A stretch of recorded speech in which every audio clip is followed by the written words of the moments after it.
सभी को मेरी तरफ से प्यार भरा नमस्कार। उम्मीद करता हूँ आप सब बढ़िया हैं और तैयारी अच्छी चल रही है। तो चलिए शुरुआत करते हैं आज की क्लास की। आज हमने फिलर्स के प्रैक्टिस क्वेश्चंस करने हैं लेवल 2 के। तो डायरेक्शन पढ़ेंगे, आपके सामने डायरेक्शन है। In the following question a blank is given indicating that something is missing. From the given options choose the one that provides the correct word to be filled in the blank, thereby making the sentence grammatically and contextually correct। तो ये रहा आपके सामने पहला question. Video को pause करके हाथों हाथ बनाते चलिए जल्दी से। The high failure rate to treat Alzheimer disease is due to the fact that scientists have yet to dash precisely what causes the disease despite ongoing research। Alzheimer disease कौन सा होता है भाई? ऐसा डिसीज जिसमें आपको मेमोरी लॉस की कुछ इशू हो जाए, भूलने की बीमारी हो जाए, डिमेंशिया जिसे हम लोग कहते हैं। अल्जाइमर डिसीज एक most common type of dementia है, भूलने की बीमारी कहते हैं। एक प्रोग्रेसिव डिसीज है, beginning with mild memory loss होता है इसके अंदर, possibly leading to loss of the ability to carry on a conversation and respond to the environment. मतलब आप बात भी नहीं कर पाते, कभी कभी ऐसा हो जाता है। जैसे वो गजनी वाली जो बीमारी है ना, हर 15 मिनट में भूल जाता है, वो तो थोड़ा एक्सट्रीम लेवल हो गया, ये माइल्ड वर्जन है। जो हाई फेलियर रेट है जिसमें हम डिसीज को ट्रीट नहीं कर पाते हैं, वो किस वजह से है? वो इस तथ्य की वजह से कि साइंटिस्ट ने अभी तक ये नहीं किया है। क्या नहीं किया है? कि एग्जैक्टली क्या कारण है डिसीज का, इतनी सारी रिसर्च जो चल रही है उसके बावजूद भी। तो 2 के बाद हमको V1 चाहिए होता, बड़ा बेसिक सा है क्वेश्चन। तो अगर आप देखेंगे यहाँ पे एस या ई एस वाला ये नहीं आएगा, ये नाउन है क्योंकि हमें 2 के बाद V1 चाहिए। साइंटिस्ट ने अभी ये करना बाकी है। क्या करना बाकी है? ये तो सेकंड फॉर्म होगी, ब्रिंग टू लाइट होता तो एकदम सही होता, गलत है, अनकवर आएगा। Scientist have yet to uncover, अभी अनकवर उन्होंने नहीं किया है कि किस वजह से जो डिसीज है वो हो रहा है, उसके कारण क्या है। तो वैसे तो डिकोड भी हो सकता था, बट उसमें एस या ई एस लगा पड़ा है। ब्रिंग टू लाइट भी हो सकता था कि प्रकाश अभी तक नहीं डाला है कि किस वजह से हो रहा है, बट फॉर्म्स जो है वो डिफरेंट थी। तो हमें ग्रामेटिकली और कॉन्टेक्चुअली दोनों मेंटेन करके चलना है। While cars are moving towards greener electric power, emissions from air travel are dash to increase 7-fold in the next 3 decades। जो कार हैं अब वो क्या हो रही हैं? ग्रीनर हो रही हैं, मतलब ग्रीन एनर्जी की तरफ जा रही हैं। पेट्रोल और जो डीजल हैं, ये फ्यूल जो है अब कम यूज़ होगा, इलेक्ट्रिक पावर की तरफ जा रही हैं। तो एमिशंस जो हो रही हैं एयर ट्रैवल की वजह से, वो क्या हो रही हैं? वो ये हो रही हैं जिससे क्या हो जाएगा? To increase 7-fold in the next 3 decades. तो 7 गुना बढ़ जाएगा आने वाले 3 दशकों में। तो आपको पता है आर के बाद आपको V3 चाहिए या ING फॉर्म चाहिए। तो एमिशंस जो है एयर ट्रैवल से वो ये हो जाएंगी, क्या हो जाएंगी? एक्लेम का मतलब तो तारीफ करने से रिलेटेड होता है, तो यहाँ प्रेज करने की कोई बात नहीं आ रही है, ऑप्शन गलत। एंटिसिपेटेड आ सकता है, एंटिसिपेटेड और एक्सपेक्टेड एक ही चीज़ है कि अनुमान लगाया जा रहा है कि 7 गुना बढ़ जाएगी, एंटिसिपेट किया जा रहा है, बिल्कुल ठीक। थॉट का मतलब है रोकना, इसका कोई सेंस नहीं है कि जो एमिशंस है वो रुक जाएंगे। इंक्रीज बोला है ना, तो बढ़ जाएंगे। थॉट जो है प्रिवेंट का सिनोनिम है। सोर्ड कोई शब्द नहीं होता, SOR ही होता है, सोर। सोर का मतलब होता है पेन, ठीक है, या पेनफुल। सोर थ्रोट आपने पढ़ा है ना, ये पहले भी पढ़ा हुआ है, इसका भी कोई लेना देना नहीं है, तो हमारा एंटिसिपेटेड हो जाएगा। He is going to be an enormous asset for America as he has got boundless energy combined with dash intellect। He is going to be an enormous asset for America। तो America के लिए एक बहुत बड़ी पूंजी वो होने वाला है, क्योंकि उसके पास बाउंडलेस एनर्जी है, साथ साथ ऐसी इंटेलेक्ट है। तो कैसी इंटेलेक्ट है? ये नाउन है, क्योंकि ये ए आर्टिकल जो है नाउन के लिए आया, और नाउन को मॉडिफाई करने वाला हमको एडजेक्टिव चाहिए। अब एक्यूमेन का मतलब भी होता है नॉलेज या फिर इंसाइट, नॉलेज या फिर इनसाइट। तो ये खुद एक नाउन होता है, तो नाउन को मॉडिफाई करने के लिए नाउन नहीं आ सकता, तो ये गलत हो गया। शार्पली आपका एडवर्ब होता है, LY वाला है, तो ये भी गलत हो गया। ऑब्ट्यूज का मतलब होता है ऐसा इंसान जो चीज़ों को थोड़ा धीरे समझता है, जिसका IQ थोड़ा कम है, मंद बुद्धि है। लेकिन इंटेलेक्ट के साथ ऑब्ट्यूज टर्म कैसे यूज कर सकते हैं? दोनों तो ऑपोजिट वर्ड हो गए ना, तो ये गलत। तो कीन इंटेलेक्ट आएगा। कीन का मतलब होता है शार्प, ईगर, ठीक है, जिसमें एंथुजियाज्म थोड़ा ज़्यादा है। कीन इंटेलेक्ट है मतलब क्यूरियस है चीज़ों को लेके। तो कीन एडजेक्टिव होता है, शार्प इसका सिनोनिम है, तो यही आपका आंसर हो जाएगा। He dash against the ensemble, ensemble बोलते हैं वैसे इसे, ऑनसॉम्बल, ऑनसॉम्बल का मतलब होता है group. He dash against the ensemble of falsehoods that comprise the foundation of economics. तो उसने जो फॉल्सहुड्स मतलब जो झूठी चीजें हैं उसका पूरा का पूरा जो बंडल है उसके अगेंस्ट ये किया है, और उन झूठी चीजों की वजह से बनी है क्या, इकोनॉमिक्स की फाउंडेशन। तो अगर मैं देखूं यहाँ पे ही सब्जेक्ट लिखा हुआ है तो ये सिंगुलर सब्जेक्ट नहीं है, सिंगुलर सब्जेक्ट है तो फिर सिंगुलर वर्ब आनी चाहिए यहाँ पे, यस और नो, क्योंकि आगे भी बात देखेंगे प्रेजेंट में चल रही है तो प्रेजेंट टेंस भी चाहिए होगा। अब यहाँ पे इन सारे शब्दों को समझेंगे। कंप्लेन तो होती है वर्ब, आप लोग बहुत अच्छे से जानते हैं, इसी की सेकंड फॉर्म होती है कंप्लेन्ड, ईडी लगाते हैं। फिर होता है कंप्लेंट, ये नाउन होता है, पहले वाला वर्ब है नीचे वाला नाउन है। ये होता है शिकायत करना और ये होता है शिकायत। आप बोलोगे सर दो शब्द एक जैसे हैं इसके अंदर, नहीं जी, जो ये कंप्लेंट है वो ये वाला है, ये जो लिखा हुआ वो कंप्लायंट है। क्या है, कंप्लायंट। दोनों की स्पेलिंग में डिफरेंस है, इसमें आई पहले है, ए एन टी आ गया, देखो आई पहले ए एन टी बाद में, उसमें ए पहले आई एन टी बाद में। ये एडजेक्टिव होता है। ये कंप्लायंट जो है ये कंप्लाई से बना है। कंप्लाई का मतलब जो रूल्स रेगुलेशंस को फॉलो करे, जी हुजूरी करे, हाँ में हाँ मिलाए। पहली बात तो इसमें एस लग भी नहीं सकता, ये शब्द ही गलत है, कंप्लायंट ही होता है, एडजेक्टिव में एस थोड़ी लग जाएगा, समझे।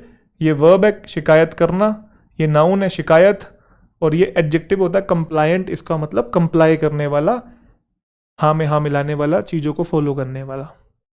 तो हमें तो सब्जेक्ट के साथ वर्ब चाहिए ना, तो पहली बात तो बी तो गलत हो गया, वो वैसे ही एडजेक्टिव है। कंप्लेंट्स भी नहीं आ सकता, ये तो नाउन है, प्लूरल फॉर्म बना रखा है इसका, हमें वर्ब चाहिए सब्जेक्ट के साथ, तो ये भी गलत हो गया। ही सिंगुलर है लेकिन ये तो प्लूरल वर्ब है कंप्लेन, तो ये भी गलत हो गया। ये बचा आपके सामने रेल्स। तो रेल का मतलब भी कंप्लेन करना होता है, और ये फर्स्ट फॉर्म है, उसी के साथ एस या ई एस लगा रखा है। कंप्लेन और रेल एक ही चीज है, बट हमें सिंगुलर चाहिए था तो उसमें एस लगा दिया। He rails against the ensemble of falsehoods। तो जितनी भी झूठी चीजें हैं उसके अगेंस्ट वो कंप्लेन करने की बात कर रहा है। टू कंप्लेन एंग्रीली, रेल का मतलब होता है, clear. The identity of the world's best known graffiti artist remains Aoran Dash, and he was not present during the revealing of his latest work. Graffiti क्या होता है? ग्राफिटी आपको पता है, आपने सबवे सफर्स गेम खेली है, उसके अंदर वो स्प्रे जो होती है उससे दीवार पे कुछ कुछ बनाता रहता है, फिर पुलिस उसके पीछे भागती है, उसको पकड़ती है क्योंकि वो पब्लिक प्रॉपर्टी को नुकसान पहुंचा रहा होता है। तो ऐसे आप कहीं बाहर घूमने जाएंगे तो आप लोग देखते हैं ना, दीवारों पे आर्ट सी बनी होती है, स्प्रे से बनाई होती है, उसे ग्राफिटी आर्ट कहते हैं। जो आइडेंटिटी है वर्ल्ड के बेस्ट नोन ग्राफिटी आर्टिस्ट की, वो ये है, और वो जो है प्रेजेंट नहीं था जब उसके लेटेस्ट वर्क को रिवील किया जा रहा था। तो आइडेंटिटी क्या है, और आगे बोल रहा है वो प्रेजेंट नहीं था, तो मतलब उसकी आइडेंटिटी एक मिस्ट्री है, ऐसा कुछ सेंस देना है। तो मिस्ट्री पहला ही शब्द है, मिस्ट्री आ सकता है, मिस्ट्री नाउन चाहिए, ए आर्टिकल लिखा हुआ है, ए या एन, तो आगे नाउन चाहिए। फेमिलियर तो एडजेक्टिव होता है, और ये तो ऑपोजिट वर्ड है। अगर उसकी आइडेंटिटी फेमिलियर होती तो सबको पता होता ना वो कौन है, लेकिन वो तो एब्सेंट था जब उसका लेटेस्ट वर्क रिवील किया जा रहा था, सबके सामने लाया जा रहा था। एनिग्मा होता तो आ सकता था, एनिग्मा, एनिग्मा का मतलब भी मिस्ट्री होता है, बट एनिग्मेटिक लिखा हुआ है क्योंकि एनिग्मा आपका नाउन है, एनिग्मेटिक ये एडजेक्टिव होता है। हमें नाउन की रिक्वायरमेंट है, आर्टिकल से पता लग रहा है। क्रिप्टिक का मतलब भी कोई चीज मिस्टीरियस है या एनिग्मेटिक है, दोनों सेम चीज है, तो ये दोनों ही नहीं आ सकते, ये एडजेक्टिव है। ये TIC वाले जो होते हैं ये एडजेक्टिव होते हैं, तो सिर्फ पहला ही शब्द आ सकता है, ए। Authorities have issued dash to encourage the use of waste plastic on national highways। Authorities ने इशू किया है, क्या इशू किया है, तो पेनल्टीज इशू की है, नहीं, पेनल्टी जो लगाई जाती है किसी गलत चीज के लिए लगाई जाती है। आगे बोल रहा है एनकरेज करना है किसको, वेस्ट प्लास्टिक के यूज को नेशनल हाईवेज पे, तो प्रोत्साहन देना है। प्रोत्साहन के लिए कभी पेनल्टी, किसी चीज को डिस्करेज करने के लिए पेनल्टी लगाई जा सकती है, एनकरेज करने के लिए पेनल्टी नहीं लगाई जा सकती। वहां पे पॉजिटिव वर्ड है, यहां आप नेगेटिव वर्ड यूज कर रहे हो तो गलत हो जाएगा, तो पेनल्टी नहीं आएगा। उसके बाद अथॉरिटीज ने मेंबर्स को इशू किया है, मेंबर्स को कैसे इशू कर सकते हैं, फाइन भी पेनल्टी की तरह नेगेटिव वर्ड है। गाइडलाइंस जारी की हैं, तो अथॉरिटी ने गाइडलाइंस जारी की हैं, कुछ रूल्स रेगुलेशन जारी किए हैं जिसमें वो प्रोत्साहन देंगे प्लास्टिक वेस्ट के यूज को नेशनल हाईवेज पर। चलो, all the key indicators that dash that the economy is not in good shape at all. तो की इंडिकेटर्स ये करते हैं, क्या करते हैं बताएंगे कि जो अब इंडिकेटर्स जो है वो कुछ उनसे कुछ पता ही लगेगा ना कि इकोनॉमी जो है वो गुड शेप में नहीं है। की इंडिकेटर्स आपका प्लूरल सब्जेक्ट है, तो आगे जो वर्ब चाहिए होगी वो प्लूरल चाहिए होगी, इतना तो पता लग रहा है, और प्रेजेंट में चाहिए होगी इससे पता लग रहा है। तो प्लूरल वर्ब एस या ईएस वाली तो हो नहीं सकती, तो ये तो गलत हो गया। अब इनके मीनिंग आपको पता होने चाहिए, चलिए सीख लेते हैं पहले। अपहेविल एक नाउन होता है जिसका मतलब वॉयलेंट या फिर सडन चेंज, अचानक से जो बदलाव आ जाए, वॉर हो जाए या फिर दंगा फसाद हो जाए और सब उथल पुथल हो जाए, चीज़ें डिसऑर्डर में हो जाए, तो वो अपहेविल है। ओवरहोल का मतलब होता है किसी चीज़ को एनालाइज करना और इम्प्रूव करना, किसी सिस्टम को, ठीक है, बेटर करना। रिवील का मतलब दुनिया के सामने लाना। अब क्वेश्चन में जाऊं तो इंडिकेटर्स जो हैं उनसे कुछ पता लगता है, खुलासा होता है इंडिकेटर्स से। तो यहाँ पे उथल पुथल का सेंस तो चाहिए ही नहीं, पहली बात तो वर्ब चाहिए, ये खुद एक नाउन है, ये वर्ब तो है, लेकिन इसका मतलब है एनालाइज करना। इंडिकेटर्स कुछ एनालाइज नहीं कर रहे, इंडिकेटर्स कुछ इंडिकेट कर रहे हैं, उनसे कुछ पता लग रहा है। रिवील और एग्जिबिट दोनों आ सकता था, बट ये सिंगुलर वर्ब थी, हमें प्लूरल चाहिए, फर्स्ट फॉर्म यही है, सी आंसर हो जाएगा।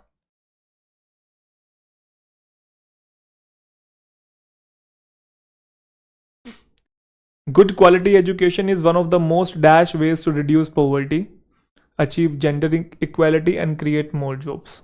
बताओ भाई क्या बनेगा जल्दी से।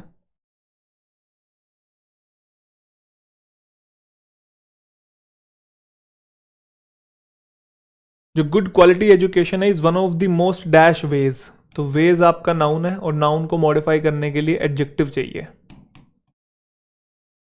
इम्पीडिमेंट खुद एक नाउन होता है जिसका मतलब होता है ऑब्स्ट्रक्शन, तो ये तो नहीं आ सकता, ऑब्स्ट्रक्शन गलत हो गया, बाधा, इसकी कोई जरूरत नहीं है। इन्फ्लुएंशियल होता तो चल जाता, इन्फ्लुएंस तो वर्ब होती है या नाउन भी होता है इन्फ्लुएंस। मेलेवलेंट होता है किसी की नेगेटिव इंटेंशन हो, ये एडजेक्टिव तो होता है बट हमें पॉजिटिव वर्ड चाहिए, ये नेगेटिव वर्ड है।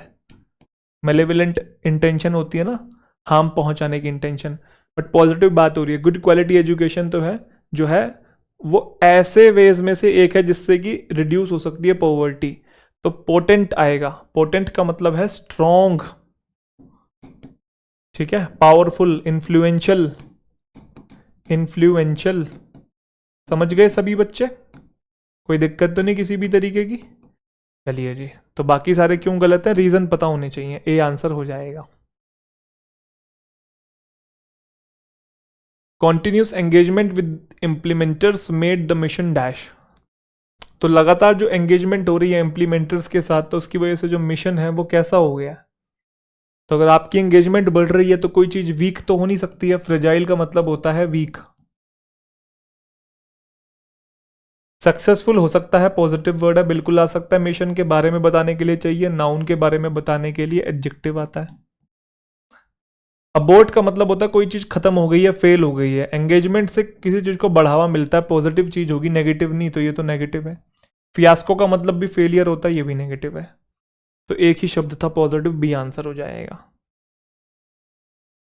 जो मॉडर्न सिविलाइजेशन है with its glitz and glamour continue to dash gullible people, modern civilization में जो चकाचौंध आपको दिखाई दे रही है ना, उसकी वजह से जो गलिबल मतलब भोले भाले जो लोग हैं वो ये हो रहे हैं, क्या हो रहे हैं, टू के बाद V1 की रिक्वायरमेंट है, क्या हो रहे हैं, उनको पागल बनाया जा रहा है। कॉक्स का मतलब किसी को जाल में फंसाना, बिगाइल का मतलब भी यही होता है किसी को अट्रैक्ट करके उसके साथ धोखा कर देना, एंटाइस का मतलब भी यही होता है किसी को लुभाना और उसे धोखा दे देना।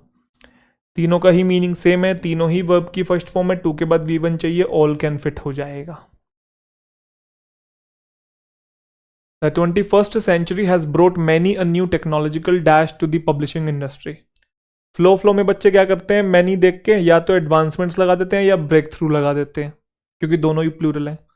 जबकि ऊपर देखो क्या लिखा हुआ है, मैनी के बाद ए, हमने ये पढ़ा था सब्जेक्ट वर्ब एग्रीमेंट की क्लास में कि मैनी के बाद बेटा प्लूरल नाउन आता है और उसके बाद हम लोग प्लूरल वर्ब का यूज करते हैं, बोलो हाँ।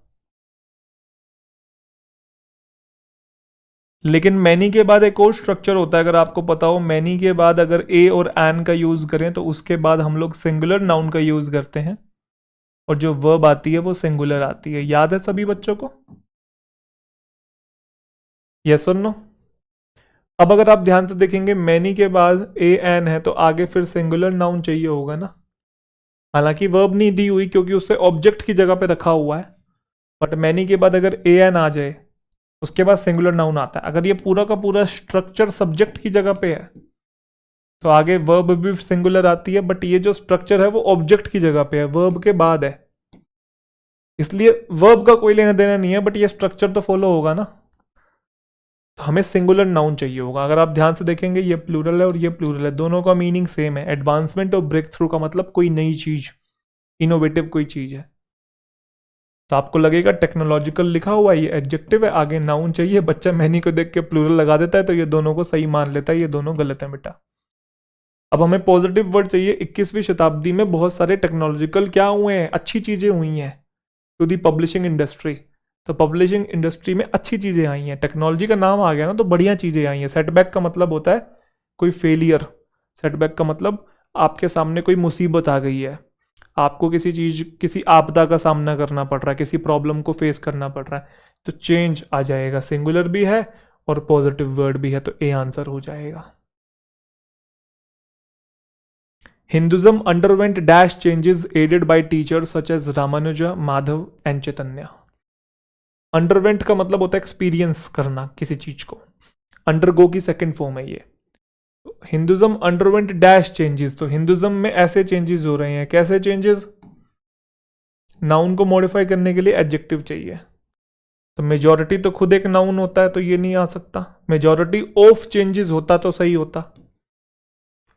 प्रिंसिपल गलत है, इस वाले प्रिंसिपल का मतलब होता है सिद्धांत, और ये वाला जो प्रिंसिपल होता है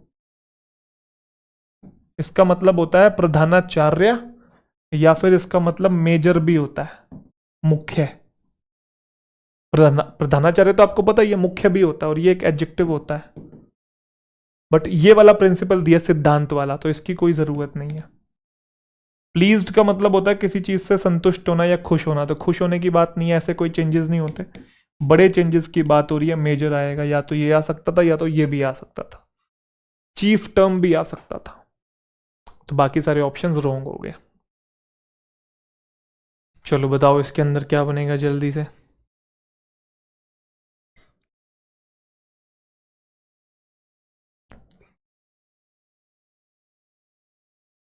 waste water was removed by complex sewage systems and dash into nearby bodies of water. तो जो गंदा पानी है, जो वेस्ट वाटर है, उसे रिमूव कर दिया गया कॉम्प्लेक्स सीवेज सिस्टम के द्वारा, और ये कर दिया गया near by bodies of water में। बॉडीज ऑफ वाटर का मतलब लेक में, रिवर में, कहीं पे इसे छोड़ दिया गया।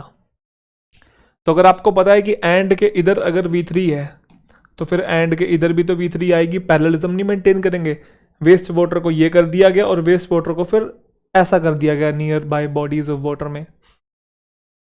तो वो कॉमन निकाल रखा है, इधर भी V3 इधर भी V3। कहाँ पे V3 नहीं है पहले तो वो हटाओ, यहाँ नहीं है और यहाँ नहीं है।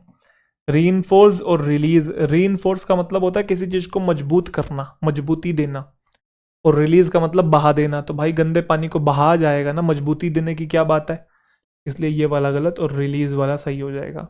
डिस्पर्स का मतलब होता है किस चीज को फैला देना, बट हमारे पास यहाँ वर्ब जो है वो दूसरी चाहिए थी हमको। The plant has been shut down with its buildings dash and completely removed from the site. जो प्लांट है वो तो बंद हो गया, और जो उसकी बिल्डिंग है वो ये हो गई है और कंप्लीटली रिमूव्ड हो गई है साइट से। अब मैं आपको एक चीज बताना चाहता हूं कि अगर एंड के इधर ईडी वाली फॉर्म है तो इधर भी ईडी वाली फॉर्म ही आएगी। और एक चीज, ये वर्ब नहीं है, समझना इस चीज को। प्लांट आपका सब्जेक्ट है, हैज बीन शट डाउन ये उसकी वर्ब है, ठीक है। Has been shut down, shut down phrasal verb है तो इसे पूरा मान लो। अब विद प्रेपो है और ये प्रेपो का ऑब्जेक्ट है, मतलब बिल्डिंग सब्जेक्ट नहीं है। अब बिल्डिंग को ही ये किया गया और बिल्डिंग को ही रिमूव किया गया। अभी ये जो शब्द आया हुआ है ये बिल्डिंग के लिए आया हुआ है, आप इसे वर्ब नहीं कह सकते। अगर ये वर्ब कहोगे तो ये सब्जेक्ट हो जाएगा, जो कि गलत हो जाएगा क्योंकि विद के बाद तो ऑब्जेक्ट होते हैं, समझे कि नहीं। तो ये वर्ब है ही नहीं बेटा। नाउन के बारे में जो शब्द बताए उसे एडजेक्टिव कहते हैं, ये पार्टिसिपल है। V3 जो है वो एडजेक्टिव की तरह काम कर रहा है, तो यहां पे भी आपको V3 ही चाहिए जो एडजेक्टिव की तरह काम करे। पहली बात तो ये गलत हो गया। डिप्लॉय का मतलब होता है किसी को तैनात करना, बिल्डिंग को तैनात कर नहीं सकते। इरेक्ट का मतलब है बिल्डिंग को खड़ा करना, स्टेब्लिश करना, और डिमोलिश का मतलब तोड़ देना। रिमूव से मिलता जुलता शब्द कौन सा है, डिमोलिश की इरेक्ट। बनाना की तबाह करना, तबाह करना चाहिए ना। हम पैरेललिज्म मेंटेन कर रहे हैं, कॉन्टेक्स्ट भी तो देखेंगे ना। शट डाउन हो गया तो फिर इरेक्ट कैसे होगा, डिमोलिश ही हो जाएगी ना, कोई बिल्डिंग तोड़ दी जाएगी ना। दी आंसर है।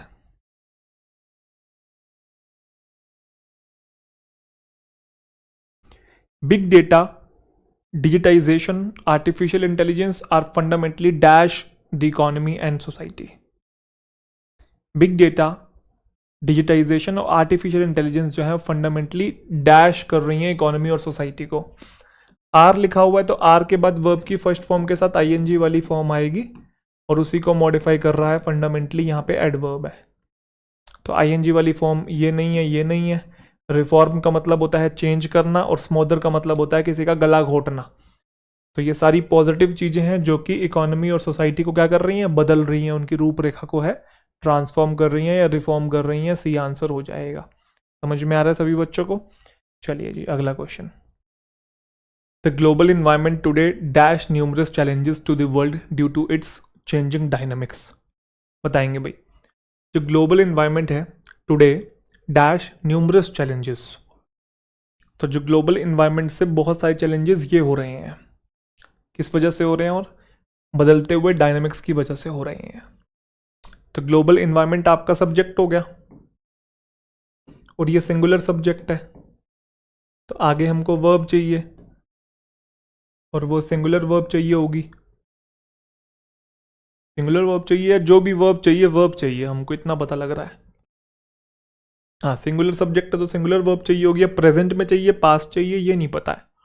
देख लीजिए सारी ही प्रेजेंट में है, मतलब ये प्रेजेंट शब्द तो है, वर्ब की बात कर रहा हूं मैं, सारी ही प्रेजेंट टेंस में है। अब क्या आएगा, तो एस या ईएस वाली चाहिए होगी, ये आ नहीं सकती, ये आ नहीं सकती। इम्पोज का मतलब होता है किसी पे कुछ थोपना, और पोज का मतलब होता है कोई चीज फेस करना। पोज का मतलब होता है कोई चीज प्रेजेंट करना या फेस करना। तो ग्लोबल इन्वायरमेंट जो है उसकी वजह से बहुत सारे न्यूमरस चैलेंजेस जो हैं वो आ रहे हैं दुनिया के अंदर, क्योंकि डायनामिक्स जो हैं वो बदल रहे हैं। समझे कि नहीं। तो यहाँ पे थोपने की बात नहीं हो रही है, चैलेंजेस को थोपा जा रहा है। चैलेंजेस जो है वो पोज कर रहा है, इन्वायरमेंट की वजह से आ रहे हैं न्यूमरस चैलेंजेस, बहुत सारे चैलेंजेस। तो आपका सी आंसर हो जाएगा। There must be a conscious effort to dash the linkages between different state organs. Two के बाद V1 चाहिए। डिटीरियोरेटिंग आईएनजी वाली फॉर्म है, इसका मतलब होता है किसी चीज को डिस्ट्रॉय करना, तो ये तो आईएनजी वाली फॉर्म है, आ नहीं सकती है। स्ट्रेंथन, टाइटन और एनलाइटन। एनलाइटन का मतलब है किसी को अवेयर करना, प्रकाश डालना किसी चीज पे। तो लिंक पे कैसे प्रकाश डालेंगे भाई, डिफरेंट स्टेट ऑर्गन्स के लिंक पे कैसे प्रकाश डालेंगे। लिंक को तो मजबूत किया, कड़ी को और मजबूत किया जाता है, समझे कि नहीं, कि एफर्ट डालना पड़ेगा, वो भी conscious effort.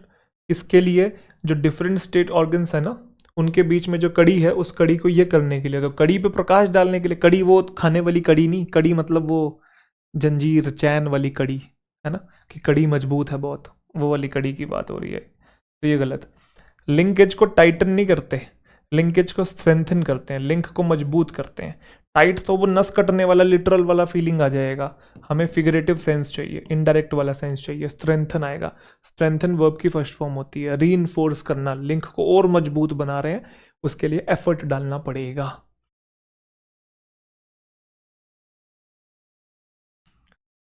The success of any nation state depends on how effectively it dash all the available resources at its disposal.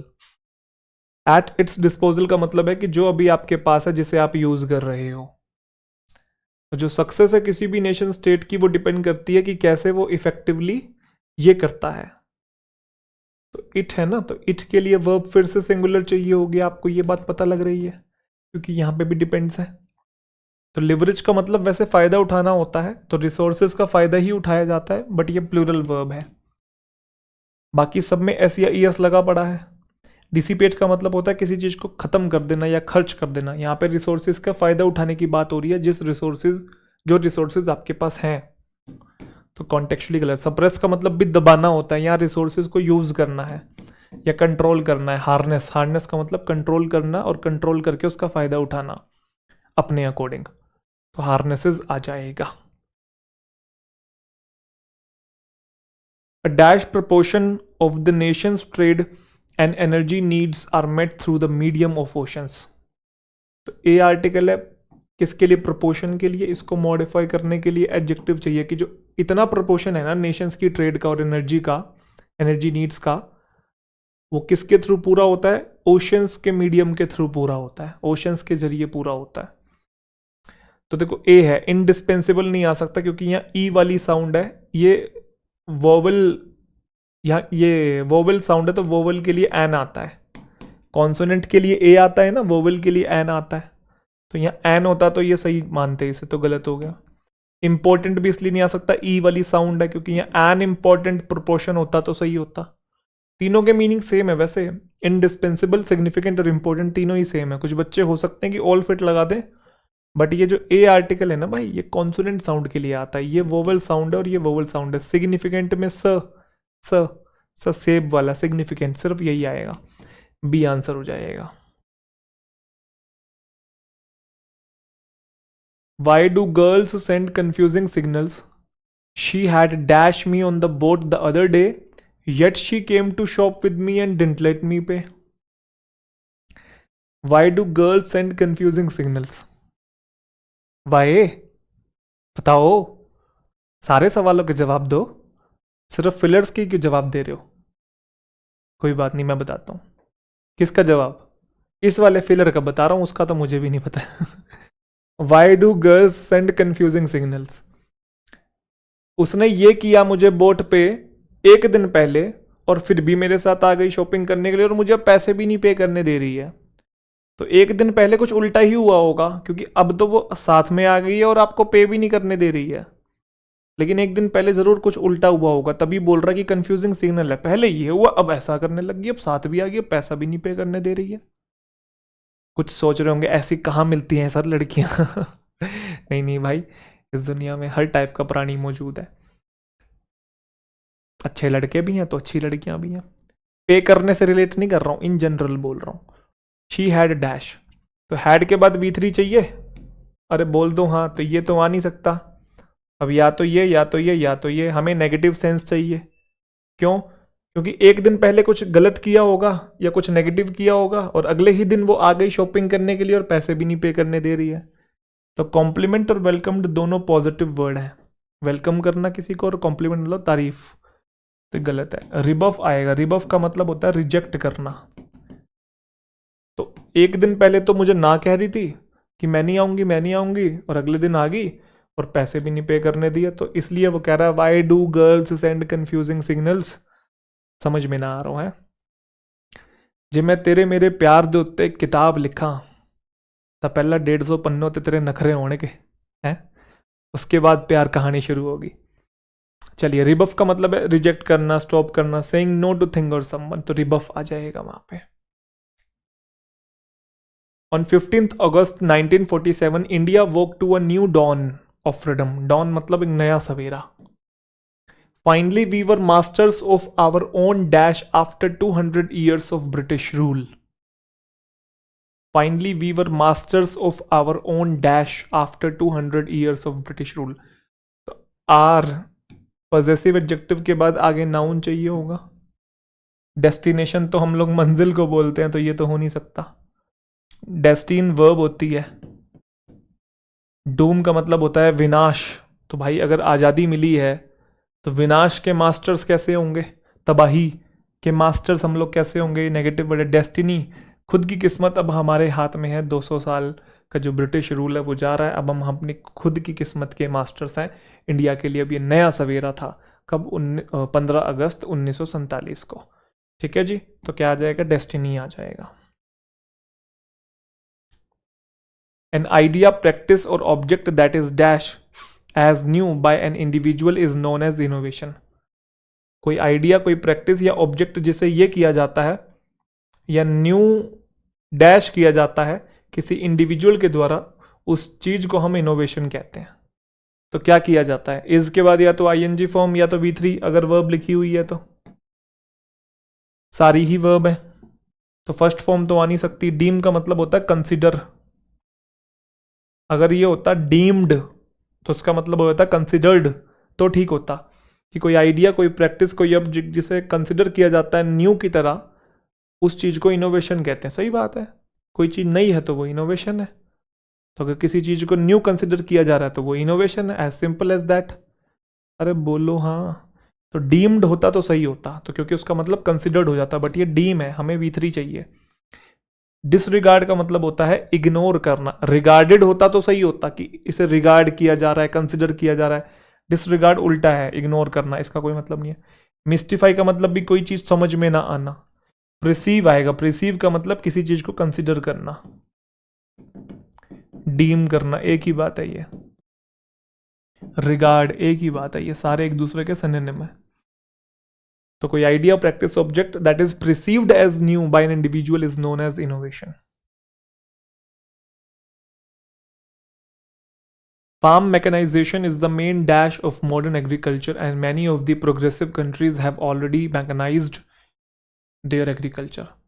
तो फार्म मैकेनाइजेशन जो है वो मेन ये है मॉडर्न एग्रीकल्चर का। तो मेन क्या है?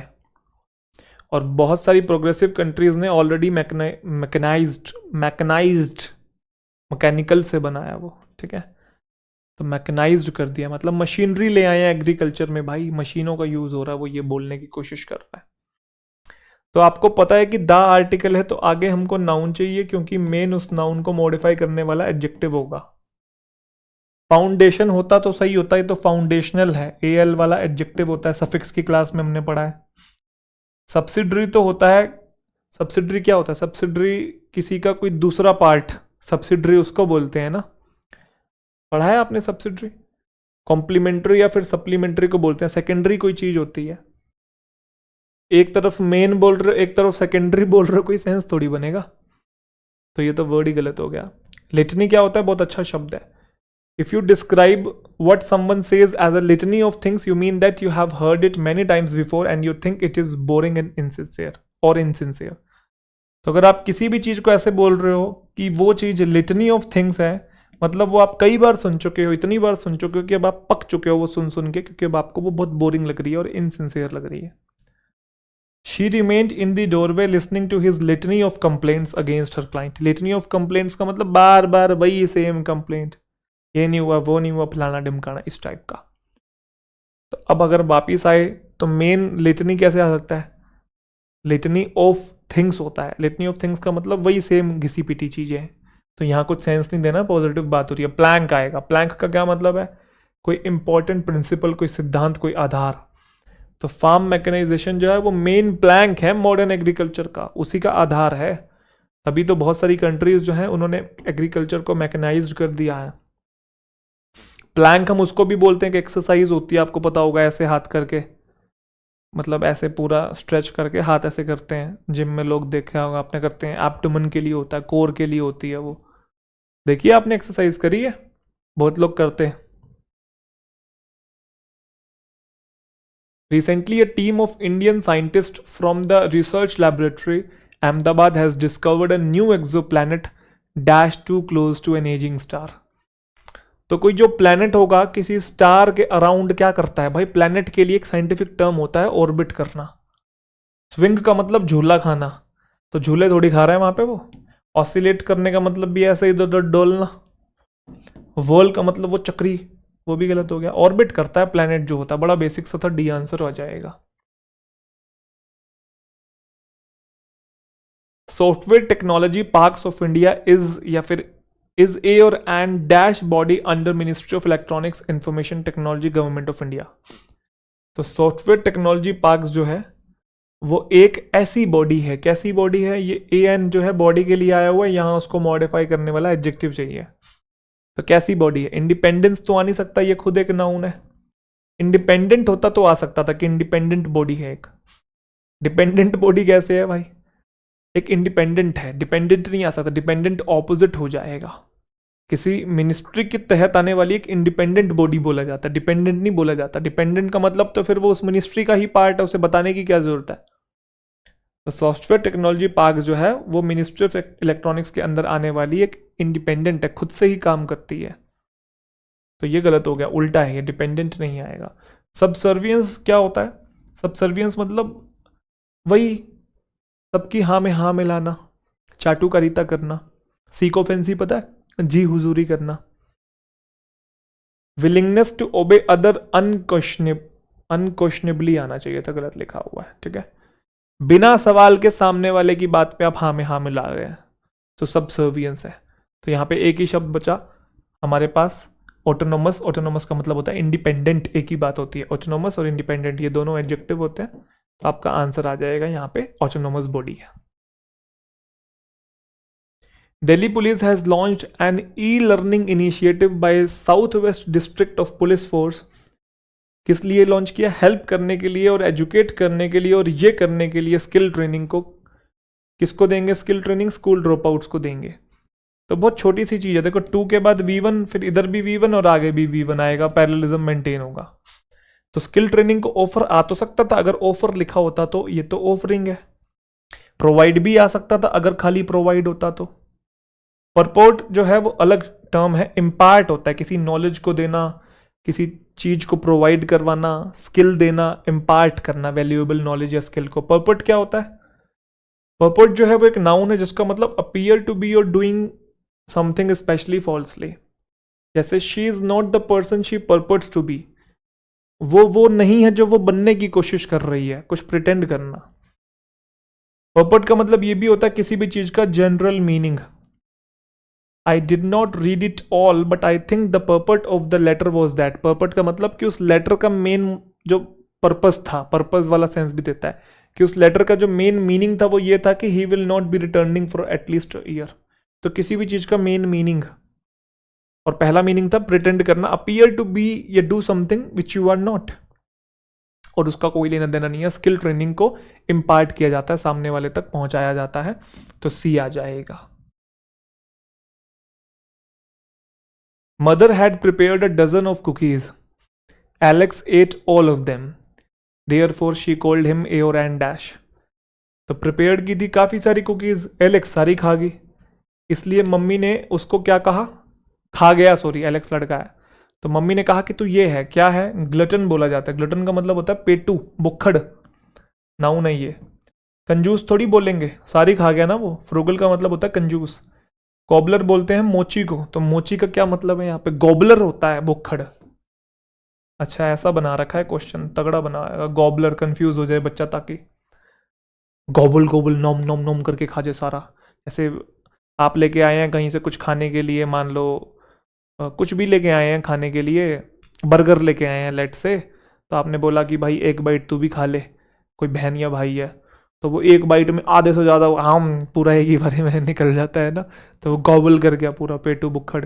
या फिर चलो चिप्स का पैकेट है, लेज़ का पैकेट है 20 रुपये वाला, या कुरकुरे का पैकेट है, आप अपना आराम से, कुछ कुछ लोगों की आदत होती है एक एक करके खाते हैं, और मेरे से कभी नहीं खाया जाता है एक एक करके, मतलब हाथ जाएगा पैकेट में तो एक बारी में 4-5 आएंगे इकट्ठे। तो मेरे साथ है, मतलब मेरे घर में है, जनरली ऐसा होता है। भाई जो है वो आराम आराम से खाता है और मैं हाथ एक ही बारी में पूरा का पूरा ऐसा है। पता नहीं वो क्या है, वो साइकोलॉजी ऐसी सेट है कि खत्म हो जाएंगे, कहीं ये ना खा जाए मैं रह जाऊं। ऐसा नहीं होता, बट छोटे होते से ही वो चीज़ सेट है। Alex at all of them therefore, क्योंकि एक एक खाने में स्वाद ही नहीं आता, चखार नहीं आता, जब तक वो एक साथ मुंह में बहुत सारे ना जाए ना, 4-5 पीस ना जाए, तब तक मजा नहीं आता है। तो उसको पेटू कहा, बुक्खड़ कहा। गौरमे क्या होता है? गौरमे एक बहुत अच्छा वर्ड है, ये भी खाने से रिलेटेड है, बट इसका मीनिंग समझेंगे, अलग टर्म है। एक ऐसा इंसान होता है जो कि एंजॉय करता है हाई क्वालिटी का फूड, जो बहुत कुछ जानता है फूड के बारे में और एंजॉय करता है उसे, इटालियन, कॉन्टिनेंटल, चाइनीज, इस टाइप का, मतलब समझ के बहुत नॉलेज होती है उसे खाने के बारे में। ये फूड ब्लॉगर जो है आजकल के, वो इसी कैटेगरी में आते हैं, हालांकि वो नाम के ही हैं, बस उनको इतना कनोजियर एक वर्ड होता है इसके लिए हम लोग यूज़ करते हैं। हाई क्वालिटी फूड को जो एंजॉय करे, समझ गए। अच्छा गवर्नमेंट, अच्छा इसे बोलते क्या है, गाँव में, गाँव में, गवर्नमेंट नहीं होता ये, गाँव में एडजेक्टिव होता है ये। Food very high quality food भी होता है। गाँव में कॉफ़ी, ये स्टारबक्स की और बरिस्ता की कॉफ़ी होगी। गाँव में मील हो गया, वो बिल्कुल वो शाही थाली जो है उसको बोल रहे हैं यहाँ पे। तो ये यहाँ पे नहीं आ सकता, क्योंकि ये टर्म हम तब यूज़ करते हैं ऐसा इंसान जिसको हाई क्वालिटी के फूड के बारे में नॉलेज है, उसके मसाले के बारे में, टेस्ट के बारे में, मतलब खा रहा है तो उसे आहा पता लग रहा है कि नमक कम है या मिर्च कम है या ये वाला फ्लेवर ज़्यादा है या इस चीज़ का फ्लेवर आ रहा है या मिंट का आ रहा है या किसी भी चीज़ का आ रहा है, मतलब इतना बारीकी से वो फूड को एंजॉय करता है और उसको जज करता है फिर, अच्छा इस फूड में ये कमी है, वो गौरमेट है, समझ गए। बहुत सारे होटल्स में इंस्पेक्टर आते हैं तो खाना चेक करते हैं कि इस फूड में क्या चीज़ की कमी है, तो वो गौरमेट है। तो यहाँ पे हमें बुक्खड़ वाला सेंस चाहिए था, वो ग्लटन से आ जाएगा। Eventually it is our patience and dash that leads us to the road of success. तो हमारा जो पेशेंस है और ये, तो आर के बाद पेशेंस नाउन है तो एंड के इधर भी नाउन चाहिए होगा। तो डिफरेंस क्या होता है, चलो वन बाय वन सबको समझते हैं। Polite submission and respect, difference और रेवरेंस सेम होता है, किसी की इज्जत। डिटर्मिनेशन आपको पता है, दृढ़ संकल्प को बोलते हैं। डिफिडेंस क्या होता है, डाउट को बोलते हैं, हेजिटेशन जो हो जाती है। और टिमिडिटी, कायरता को, कावर्डिस को, और लैक ऑफ कॉन्फिडेंस को। ठीक है, तो बताओ भाई पेशेंस के साथ कौन सा शब्द जा रहा है। इज्जत की वजह से थोड़ी सक्सेस मिलती है, डिफिडेंस की वजह से थोड़ी मिलती है, हेजिटेशन की वजह से मिलेगी, और कायरता की वजह से मिलेगी। टेनासिटी, टेनासिटी मतलब डिटर्मिनेशन, एक ही बात है। दृढ़ संकल्प और पेशेंस की वजह से हमें सक्सेस मिलती है। अरे बोलो हाँ, नहीं बोलोगे हाँ तो बोलो। हैव यू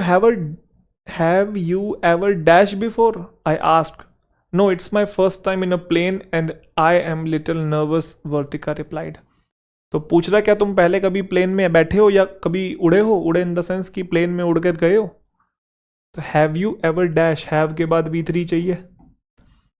तो फ्लोड कहाँ से आ गया, फ्लो का मतलब तो बहना होता है, बहना, उसी की बहना मतलब वो मेरी प्यारी बहना नहीं, बहना, बहती हवा सा था वो है। तो फ्लोड उसी की सेकंड और थर्ड फॉर्म होता है, overflow, overflowed, overflowed. Fly, flew, flown, flew ये तो सेकंड फॉर्म है, हमें थर्ड चाहिए, तो फ्लोन आएगा, उड़ने से रिलेटेड है। Have you ever phloem before का मतलब है कभी प्लेन में बैठ के उड़ के गए हो। और फ्लेड जो है वो फ्ली की सेकंड फॉर्म है, फ्ली का मतलब होता है भाग जाना, वर्ब होती है, उसी की सेकंड फॉर्म है फ्लेड। द थीफ फ्लेड, तो क्या हो जाएगा, फ्लोन हो जाएगा। इन most parts of the world speaking about your income is taboo. World के मोस्ट पार्ट्स में अगर इनकम के बारे में बात करते हो तो टैबू माना जाता है, लोग बताते ही नहीं है और बतानी नहीं भी चाहिए कि आप कितना कमा रहे हो। कभी भी किसी को भी, चाहे 5,000 कमा रहे हो चाहे 5 लाख क्यों ना कमा रहे हो, कमाओ तो जिंदगी में आगे चल के। In India you share the figures like your zodiac sign dash if you have lots. अब क्या है यहाँ पे, in most parts of the world speaking about your income is taboo. Taboo मतलब कोई चीज बैन है जिसके बारे में बात ही नहीं करते हैं लोग, स्टिग्मा है जिसके ऊपर कलंक है। कलंक तो नहीं कहूंगा, कलंक क्या नेगेटिव वर्ड हो जाएगा। टैबू मतलब जिसको कम डिस्कस करते हैं, ठीक है, जैसे सेक्स एजुकेशन इज टैबू, लोग बात करने ही पसंद नहीं करते इंडिया के अंदर। लेकिन इंडिया में हम अपनी सैलरी फिगर्स जो है वैसे बताते हैं जैसे अपना राशिफल बता रहे हैं, मतलब चौड़ में सबके आगे अपना मतलब ज्यादा ही शो ऑफ करते हैं। Your zodiac sign dash if you have lots, अब बताओ क्या आएगा। तो स्लाइटली तो आ नहीं सकता, स्लाइटली का मतलब तो कम होता है और बेयरली का मतलब भी कम होता है। यहाँ पे ये बोल रहा है कि इंडिया में आप फिगर्स को ऐसे बताते हो जोडियक साइन की तरह, है ना। और खास तौर पे तब जब आपके पास बहुत पैसा होता है, तब तो आप सबको ही बताते हो कि मेरे पास इतना, तेरे भाई के 200 किले हैं, ऐसा वैसा ये वो। तो बताओ क्या आएगा, स्पेशली कि स्पेशली, ये मैंने सिखाया हुआ है आपको, ये हम पर्पस बताने के लिए यूज करते हैं और ये कुछ पॉइंट आउट करने के लिए करते हैं। तो यहाँ पॉइंट आउट करना है, ध्यान से देखो। अधिकतर पार्ट में वर्ल्ड के इनकम के बारे में बात करना टैबू है, बट इंडिया में हम शेयर ऐसे करते हैं फिगर्स को कि जैसे राशिफल बता रहे हो, खास तौर पे तब जब हमारे पास बहुत हो, क्या हो, इनकम की बात हो रही है, खास तौर पे जब इनकम ही बहुत ज्यादा हो, तो किसी पर्पज की बात नहीं करनी है। खास तौर पे जैसे मैंने कहा कि मैंने आपको बताया था कि मुझे पिज्जा पसंद है, खास तौर पे कौन सा, वो चीज वाला, है ना। इनकम के बारे में बहुत बात करते हैं, खास तौर पे कब, जब बहुत ज्यादा हो, समझे कि नहीं। तो ये वाला स्पेशली चाहिए, ये वाला स्पेशली तो पर्पस बताता था, याद दिलाऊं कि मैंने ये सूट सिलवाया है स्पेशली तुम्हारी शादी के लिए, तो वो पर्पस हो गया वहां पे। पर्पस नहीं बताना है वहां पे, ये बताना है कि इनकम के बारे में ऐसे बात करते हैं जैसे राशिफल बता रहे हो, वो खास तौर पे तब बात करते हैं जब तुम्हारे पास बहुत कुछ हो, ये बहुत ही पैसा हो, तब तो पैसन की बोरी धरी है। चलो सी आएगा। चलो जी अगले पे चलते हैं, बनाएंगे इसे भाई। I was an atheist and I was a non veg when she was first attracted towards me, overnight these dash had started bothering her. मैं नास्तिक था, मैं नॉन वेज भी था, when she was first attracted towards me, तो जब वो पहली बार मेरी तरफ आकर्षित हुई थी तो मैंने अपनी सच्चाई बता रखी थी कि मैं नास्तिक भी हूँ और मैं नॉन वेज भी खाता हूँ। बट अचानक से क्या हो गया, ओवरनाइट, अगले ही दिन, ये थी, क्या थी अभी बात करते हैं। ऑफ कोर्स आदतें होंगी या उसकी जो भी उसकी पर्सनैलिटी होगी, वो उसे परेशान करना शुरू कर दिया उसने, तो इसने परेशान करना शुरू कर दिया। पहली बात तो दीज है, दीज के बाद आपको प्लूरल नाउन चाहिए होगा, पहले तो सिंगुलर हटाओ, तो ये ट्रेट सिंगुलर है, ट्रेट्स होता तो सही होता, ट्रेट्स का मतलब बिहेवियर, आदतें, ठीक है, तो ये हो सकता था। करेक्टरिस्टिक्स भी होता तो हो सकता था, बट ये सिंगुलर है। बच्चा इम्प्यूट्स और एट्रीब्यूट्स, इम्प्यूट वर्ब होती है भाई किसी पे आरोप लगाना, एट्रीब्यूट्स बचा, एट्रीब्यूट्स करेक्टरिस्टिक्स और ट्रेट्स तीनों सेम है, बट ये दोनों सिंगुलर में थे, हमें प्लूरल चाहिए, दीज लिखा हुआ तो एट्रीब्यूट्स आ जाएगा, तो एट्रीब्यूट्स उसका बिहेवियर। तो ये जो मेरा बिहेवियर है, जो मेरी करेक्टरिस्टिक्स थी, जो मेरे अंदर गुण थे, अब उसको अच्छे लग रहे होंगे, बट उस लड़की को अगले ही दिन वो परेशान करने लग गए। When I sang for her, I do not know how or why it happened, but the dogs from the dash started howling. Howling का मतलब, अब हाउ, वो जो आवाज निकालते हैं भेड़ियों की तरह, ठीक है, हाँ डॉग्स भी करते ही हैं क्योंकि उनके एंसेस्टर एक तरीके से वोल्फ ही हैं। अब कूप, कैनल, हच और केज।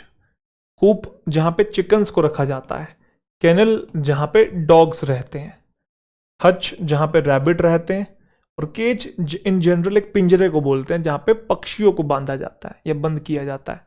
तो डॉग्स के लिए जो टर्म आता है वो कैनल आता है। चले, the Roman emperor Marcus Aurelius said the things we love are like the leaves of a tree. मतलब जिस चीज को हम प्यार करते हैं वो पेड़ के पत्तों की तरह होती है, they can fall at any moment, कभी भी वो फॉल कर सकती है, with a dash of wind. अगर विंड का ये आए तो, हवा का झोंका आए तो उसके लिए यूज करते हैं गस्ट ऑफ विंड। गस्ट का मतलब भी यही होता है, हवा का झोंका। अब ब्लो ऑफ विंड भी हो सकता था, बट ये तो ब्लू है, सेकंड फॉर्म है। ब्लो वर्ब भी होती है और आपका नाउन भी होता है, दोनों होता है। फ्लो ऑफ विंड कुछ नहीं होता, ब्लास्ट कोई धमाका थोड़ी हो रहा है। गस्ट ऑफ विंड का मतलब हवा का झोंका, तो किसी भी टाइम गिर सकता है वो। We found it dash to climb further due to bad weather and decided to give up the expedition. Expedition मतलब जर्नी। तो आगे चढ़ने में हमें ये हो रहा था बैड वेदर की वजह से, तो डिफिकल्टी आ रही होगी, इसलिए तो गिव अप करने की बात हो रही है एक्सपीडिशन को। तो we found it dash to climb. तो बताओ भाई, वाइबल का मतलब होता है कोई चीज़ पॉसिबल है, डूएबल है, जबकि वहाँ उनको इम्पॉसिबल लग रहा होगा तभी तो गिव अप कर दिया बैड वेदर के चलते। एक्साइटिंग भी नहीं हो सकता, इम्पॉसिबल होता तो आ सकता था, इम्पॉसिबिलिटी है, ये तो नाउन है। यहां पे हमें ये बताना है कि इट के बारे में बताना है। इट क्या है, प्रोनाउन है, प्रोनाउन के बारे में बताए वो एडजेक्टिव है। तो अनफिजिबल आएगा। फिजिबल ऐसी चीज होती है जो कि पॉसिबल हो, डूएबल हो, अनफिजिबल जो कि पॉसिबल ना हो, इम्पॉसिबल। तो we found it unfeasible to climb further. A child is dash and unselfish in his sharing of love which a fully grown up man can learn from a child। मतलब बच्चा जो होता है और उसका जो प्यार होता है वो अनसेल्फिश होता है। अनसेल्फिश मतलब बराबर होता है वो सबके लिए, वो ऐसे पार्शियलिटी नहीं करता है कि इसको ज़्यादा प्यार करूंगा इसको कम करूंगा, बहुत छोटे बच्चे की बात हो रही है। तो एंड के इधर अगर पॉजिटिव वर्ड है तो एंड के इधर भी पॉजिटिव वर्ड आएगा। वॉलंटरली तो एडवर्ब होता है, हमें एडजेक्टिव चाहिए। कैसा पता लग रहा है? चाइल्ड के बारे में बताना है, नाउन के बारे में बताएगा तो एडजेक्टिव है ना, और एंड के इधर भी एडजेक्टिव ही है, तो पैरेललिज्म भी मेंटेन करेंगे। अनरूली का मतलब होता है जो कहना ना माने, हमें नेगेटिव वर्ड नहीं पॉजिटिव वर्ड चाहिए, तो अनरूली आपका गलत हो गया। ठीक है। अनस्पॉन्टेनियस और स्पॉन्टेनियस, देखो स्पॉन्टेनियस होता है एकदम बिल्कुल जो है जिसके साथ वैसा है। अनस्पॉन्टेनियस का कहने का मतलब है सोच विचार के सामने वाले के साथ बर्ताव कर रहा है, सोच समझ रहा है। बट बच्चा सोचता समझता थोड़ी है, तभी तो बोला अनसेल्फिश है। तो कुछ बच्चे अन देख के अन लगा देते हैं, ऐसा ना करें। स्पॉन्टेनियस एक पॉजिटिव वर्ड है, अनस्पॉन्टेनियस एक नेगेटिव वर्ड है। इस कॉन्टेक्स्ट में हमें पॉजिटिव वर्ड चाहिए, ध्यान से समझना इस चीज को। अनसेल्फिश है मतलब सेल्फिश नहीं है, सेल्फिश नहीं तो मतलब पॉजिटिव बात हो रही है।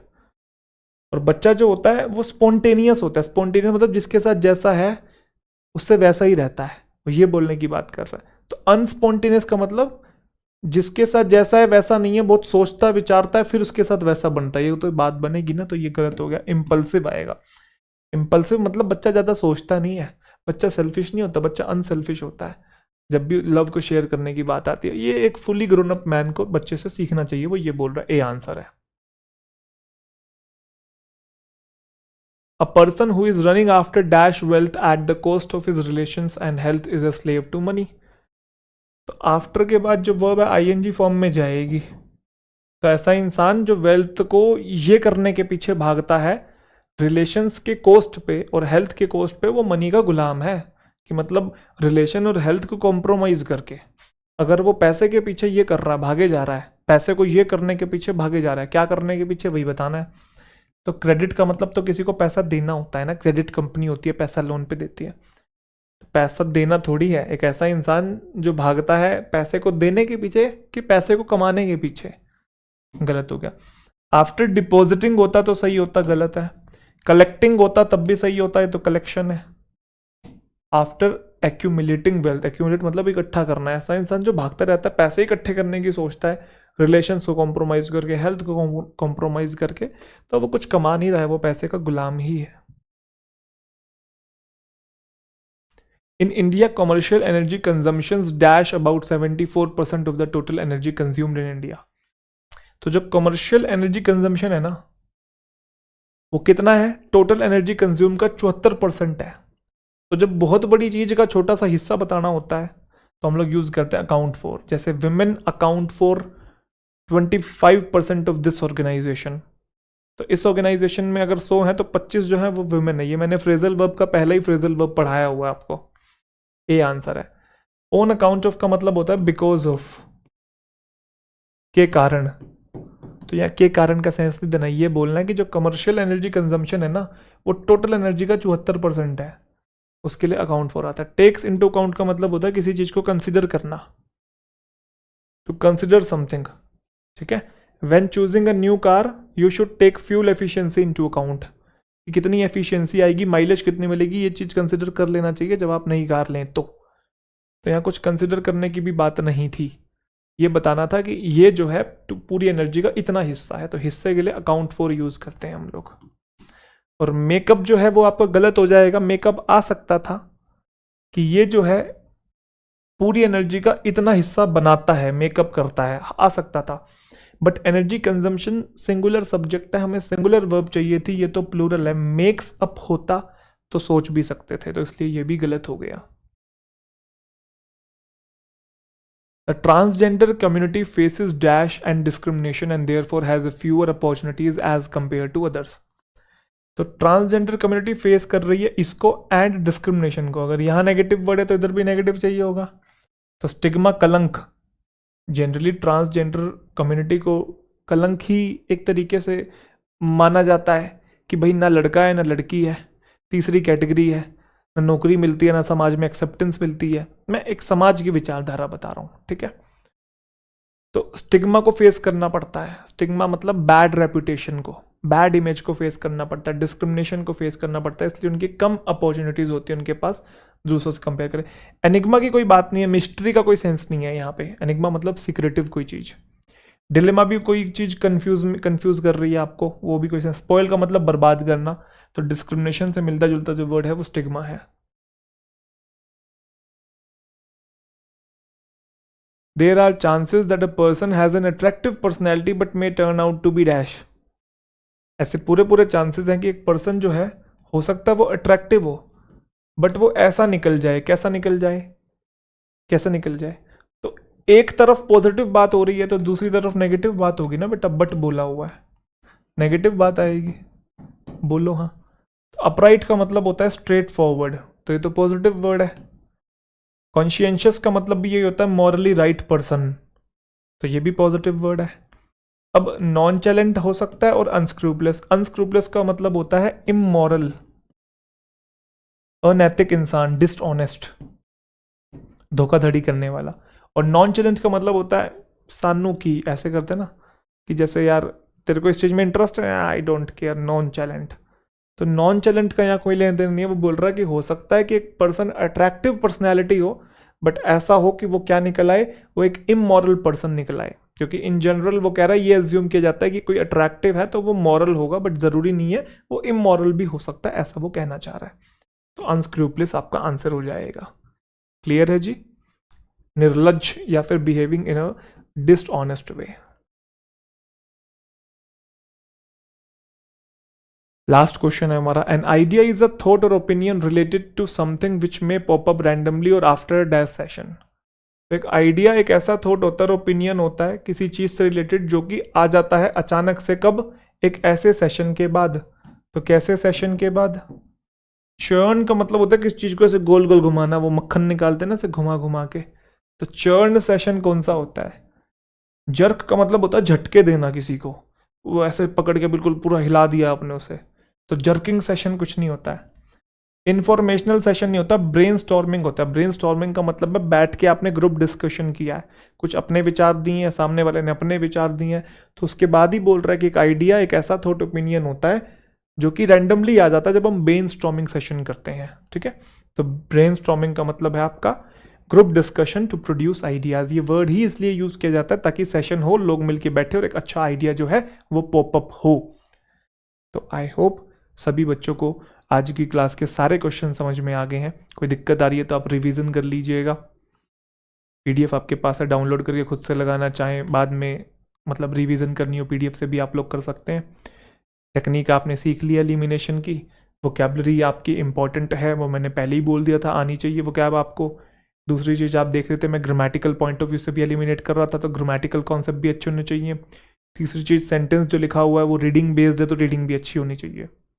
तो जितने भी क्वेश्चन है उसमें इंग्लिश के तीनों एस्पेक्ट ज़रूरी हैं, रीडिंग भी, वोकैबलरी भी और ग्रामर भी। तो इसलिए एक चीज़ पे कमांड नहीं बनानी है, तीनों पे बराबर कमांड बनानी है। तो आई होप सारी चीज़ें क्लियर हैं। मिलते हैं अगली क्लास के अंदर, अपना ध्यान रखिए। Thank you so much.